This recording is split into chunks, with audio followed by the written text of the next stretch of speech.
It's really important as you think about the type of data that you allow to inform your AI solutions, that you're doing it in a deliberate, thoughtful, responsible, and ethical way.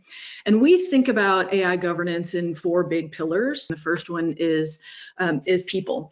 And we always recommend there be someone or some group of someones that are putting together policies, procedures, and other methods for determining what can be used to go into AI solutions and how AI solutions can be used in what context. Processes is the second element in our pillars of AI governance.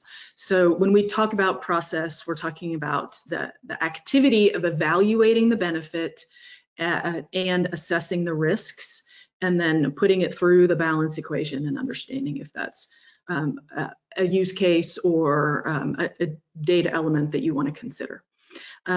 Policies, we need to have methods for implementing those policies to make sure that you're not just administering them on the back end once the policy has been broken, but that you are helping ensure that those policies are adhered to. And then the big one that we already hit on is data. Treat data as an asset. Data governance is just as important as AI governance.